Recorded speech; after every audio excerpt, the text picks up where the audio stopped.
ମାଛ ଘରକୁ ଆସିଲେ ପଖାଳ ଖାଇବା ଇଚ୍ଛାଟା ଆହୁରି ଅଧିକ ହେଇଯାଏ। କାହାକୁ ଏମିତି ମୋ ଭଳି ଅଧିକ ହେଇଯାଏ କହିଲ ମାଛ ଦେଖି ପଖାଳ ଖାଇବା ନିଶାଟା? ଜୟ ଜଗନ୍ନାଥ ସାଙ୍ଗମାନେ, ଆଜି ଅଛି ଆମର ପାୱାର କଟ୍। ପାୱାର କଟ୍ ଥିଲେ କ'ଣ ହେଲା, ମୁଁ ତ ସବୁ ମସଲା ଗ୍ରାଇଣ୍ଡିଙ୍ଗ କରିକି ରଖିଦେଇଛି। ବେଶୀ କିଛି ନ କରିକି ମାଛ ଯେହେତୁ ଆସିଛି, ମାଛ ଝୋଳ, ଭାତ ଆଉ ସେଇ ମାଛ ମୁଣ୍ଡ ନାଞ୍ଜକୁ ନେଇକି ମୁଁ ତାକୁ ଟିକେ ସୋରିଷ ବଟା ଦେଇକି ବାଟି ବସା କରିଦେଇଛି। ଇଏ ମତେ କହୁଛନ୍ତି, ଦେଖ ଦେଖ କଦଳୀ ଗୁଡ଼ା ପାଚି ଆସିଲାଣି, ତୁ ପରା କହୁଥିଲୁ ପଚିଯିବ ବରଂ ପାଚିବନି। ଆରେ ପାଚିବନି କେମିତି, ସ୍ପ୍ରେ ପରା ମାରିକି ନେଇ ଆସିଛ, ସେଇଥିପାଇଁ ପାଚିଗଲାଣି।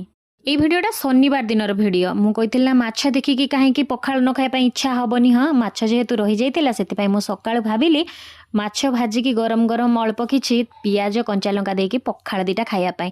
ଆଉ ଏଇ ଯେ ମାଛ ଭଜା ପଖାଳ ଖାଇବାର ଶାନ୍ତି ଆଉ କେଉଁଠି ବି ନାହିଁ, କେବଳ ଆମ ଓଡ଼ିଶାର।